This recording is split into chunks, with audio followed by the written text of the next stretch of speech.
మిత్రులందరికీ నమస్కారం. రాష్ట్ర వ్యాప్తంగా నిరుద్యోగులు వెంటనే ఉద్యోగాలకు నోటిఫికేషన్లు ఇవ్వాలని ధర్నా కార్యక్రమాలు చేస్తా ఉన్నారు. ఈరోజు రాష్ట్ర ప్రభుత్వము ముఖ్యమంత్రి ఏమో ఉద్యోగులు నోటిఫికేషన్లు వద్దంటున్నారని బుకాయిస్తా ఉన్నాడు. ఇవాళ ఈ లైబ్రరీలో ఉన్నటువంటి యువత గత 2.5 సంవత్సరాలుగా ఎప్పుడు నోటిఫికేషన్లు వస్తాయా, ఎప్పుడు మేము జీవితంలో స్థిరపడతామని ఎంతో ఓపికగా ఎదురు చూస్తా ఉంటే 2.5 ఏళ్లుగా రేవంత్ రెడ్డి నోటిఫికేషన్లు ఇచ్చిందే లేదు. ఆనాడు రాహుల్ గాంధీని తీసుకొచ్చి అశోక్ నగర్ సెంట్రల్ లైబ్రరీ మెట్ల మీద కూర్చొని మొదటి ఏడాదిలోనే 2 లక్షల ప్రభుత్వ ఉద్యోగాలు నింపుతామని నమ్మించారు. ఫుల్ పేజ్ అడ్వర్టైజ్మెంట్లు ఇచ్చారు. అన్ని పత్రికల్లో కూడా కాంగ్రెస్ ప్రభుత్వం అధికారంలోకి వచ్చిన మొదటి ఏడాదిలోనే 2 లక్షల ప్రభుత్వ ఉద్యోగాలని నమ్మబలికారు. ఆనాడు నిరుద్యోగులందరినీ కూడా ఒకతాటి మీదకి తెచ్చి బస్సు యాత్రలు పెట్టించి గ్రామాల్లోకి పంపించి పట్టణాల్లోకి పంపించి కాంగ్రెస్ కోటేయండి 2 లక్షల ఉద్యోగాలు వస్తాయని చెప్పించారు. తల్లిదండ్రులకు కూడా అమ్మ కాంగ్రెస్ కోటేస్తే మాకు ఉద్యోగం వస్తుందని చెప్పి ప్రచారం చేయించుకున్నారు. తల్లిదండ్రుల చేత కూడా ప్రచారం చేయించుకున్నారు. ఆనాడు నమ్మించారు, నేడు వంచింది. ఆనాడు నమ్మించడం, నేడు వంచడం కాంగ్రెస్ నైజం. కాంగ్రెస్ పార్టీ ఆనాడు చెప్పి ఇలా ముఖం చాటేసినారు. పక్కనే సినిమా థియేటర్ ఇనాగ్రేషన్ కు పోతుండు రేవంత్ రెడ్డి గాని అశోక్ నగర్ సెంట్రల్ లైబ్రరీ వైపు కన్నెత్తి కూడా చూస్తలేడు. ఎందుకంటే ఆడికి పోయేటట్లేదు పరిస్థితి. ఇవాళ ఎంత దుర్మార్గం అంటే ఏ అశోక్ నగర్ సెంట్రల్ లైబ్రరీ దగ్గరికి పోయి ఆనాడు నిరుద్యోగులకు నమ్మించి ఓట్లేయించుకున్నాడో ఇవాళ అదే అశోక్ నగర్ సెంట్రల్ లైబ్రరీలో పోలీసుల చేత పిల్లల వీపులు పగలగొట్టిస్తున్నాడు రేవంత్ రెడ్డి. పోలీసుల చేత రక్తాలు గారించే విధంగా పిల్లల్ని కొట్టిస్తున్నాడు రేవంత్ రెడ్డి. సెంట్రల్ లైబ్రరీకి తాళాలు వేసి దాన్ని పోలీసుల నిలయంగా మార్చిండు రేవంత్ రెడ్డి. నేను అడుగుతా ఉన్నా, బల్మూరి వెంకట్లో ప్రొఫెసర్ కోదండరామ్ గారు, రేవంత్ రెడ్డి గారు, బట్టి విక్రమార్కలో ఎందుకు మీ గొంతులు మూగబోయినాయి? ఆ రోజు పెద్ద పెద్ద మాటలు చెప్పింది కదా. ఆనాడు కేసీఆర్ గారు 2 లక్షల ఉద్యోగాలకు నోటిఫికేషన్ ఇచ్చారు. 1,60,000 ఉద్యోగాలు మేము నింపాం. బీఆర్ఎస్ హయాంలో 1,60,000 నింపినాం. ఆ మిగిలిన వాటికి నువ్వు కాగితాలు పంచి నేనే పంచినా అని చెప్పుకుంటున్నావు. మొన్న అసెంబ్లీలో అసలు నువ్వు ఇచ్చిన ఉద్యోగాలన్నీ రేవంత్ రెడ్డి నీ ప్రభుత్వం వచ్చినాక అంటే అసెంబ్లీలో ముఖ్యమంత్రే సమాధానం చెప్పిండు 16,000. నువ్వు ఇచ్చింది 16,000. ఇస్తానన్నది 2 లక్షలు, ఇచ్చింది 16,000.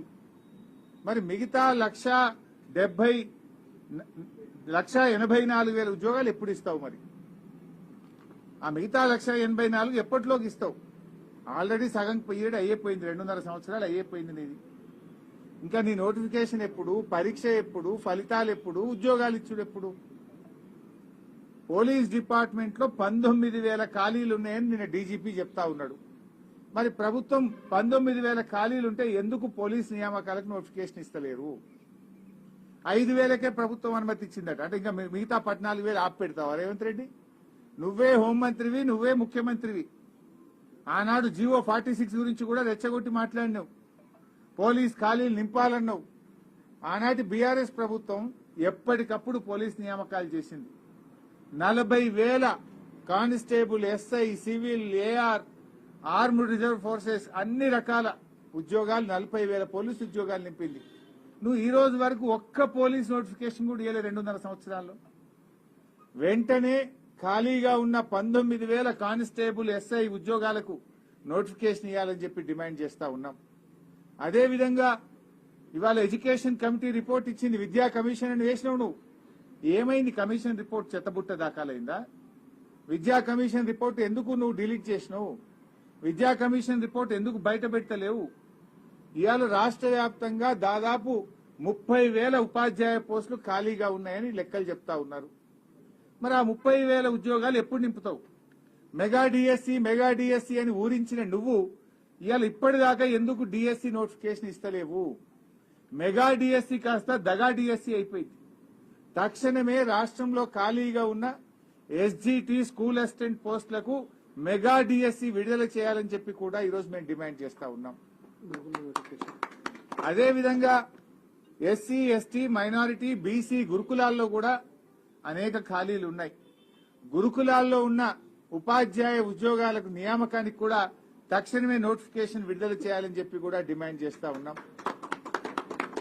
గ్రూప్ 1, గ్రూప్ 2, గ్రూప్ 3, గ్రూప్ 4 వీటిలలో కూడా అనేక ఖాళీలు ఉన్నాయి. ఆ ఖాళీలను నోటిఫై చేసి అన్ని గ్రూప్ నోటిఫికేషన్స్ కూడా వెంటనే విడుదల చేయాలని చెప్పి కూడా డిమాండ్ చేస్తా ఉన్నాం. మేమెక్కడో మాట్లాడతలేం. నిరుద్యోగుల మధ్య నిరుద్యోగులు ఆహ్వానిస్తే వాళ్ళ దగ్గరికి వచ్చి వాళ్ళ సమక్షంలో మాట్లాడుతున్నాం. నువ్వు అసెంబ్లీలో కూర్చొని పిల్లలు నోటిఫికేషన్లు వద్దంటున్నారు, మాకు జాబ్ నోటిఫికేషన్లు వద్దని ధర్నాలు చేస్తుందని డ్రామాలు బంద్ చేయి. పిల్లలే అడుగుతున్నారు నోటిఫికేషన్ కావాలని. ఆ పిల్లలు నా దృష్టికి తెస్తే పిల్లల పక్షాన నిరుద్యోగుల పక్షాన నిన్ను ప్రశ్నిస్తా ఉన్నా. చిల్లర మాటలు కాదు కావాల్సింది, జాబ్ నోటిఫికేషన్లు కావాలి. ఏమైంది నీ జాబ్ క్యాలెండర్? అసెంబ్లీలో జాబ్ క్యాలెండర్ గా విడుదల చేసినావు, అది చిత్తుగాయిదం అయిపోయింది. నీ జాబ్ క్యాలెండర్ లో ఒక్క నోటిఫికేషన్ వచ్చిందా? నీ జాబ్ క్యాలెండర్ లో చెప్పిన ప్రకారంగా ఏ డేట్ కైనా నీ జాబ్ క్యాలెండర్ విడుదల చేసిన తర్వాత ఒక్క నోటిఫికేషన్ రాలేదు. నీ జాబ్ క్యాలెండర్ జాబ్లెస్ క్యాలెండర్ అయిపోయింది. స్క్రాప్ చిత్తుగాయిదం అయిపోయింది నీ జాబ్ క్యాలెండర్. నీ మాటలు బోగస్, నీ చేతలు బోగస్, అంతా బోగస్ అయిపోయింది కాంగ్రెస్ ప్రభుత్వం. నిరుద్యోగ భృతి ఒక దగ, ఆడపిల్లలకు స్కూటీలు ఒక దగ, విద్యార్థులకు ఉద్యోగులకు నోటిఫికేషన్లు జాబ్ నోటిఫికేషన్లు ఒక దగ, ఫీజు రియంబర్స్మెంట్ ఉన్న పథకాన్ని ఎత్తిపడేసినావు నువ్వు. ఇవాళ చదువుకునే పిల్లలకు ఫీజు రియంబర్స్మెంట్ లేకుండా విద్యకు కూడా పిల్లల్ని దూరం చేస్తా ఉన్నావు. ఏమంటుండ్రు రేవంత్ రెడ్డి? హోటళ్లలో పనిచేయాలట, చిప్పలు కట్టుకొని పనిచేయాలనా? ఉద్యోగాలు ఏవా రేవంత్ రెడ్డి అంటే? ఉద్యోగాలు లేవు, ఐటీ పోతుంది, ఏఐ వచ్చింది, హోటళ్లలో పనిచేయండి అంటుండు. అంటే ఏమడుగుతున్నావు? బోర్లు కట్టుకోమంటున్నావా? హోటళ్లలో సర్వీస్ చేయమంటున్నావా? మా పిల్లలు పీజీలు చేసింది, గ్రాడ్యుయేట్లు అయింది, డాక్టరేట్లు పొందింది, బీఈడీలు చదివింది, హోటళ్లలో పనిచేయడానికి రేవంత్ రెడ్డి? ఇలా నిరుద్యోగుల్ని అవమానపరుస్తున్నావు నువ్వు.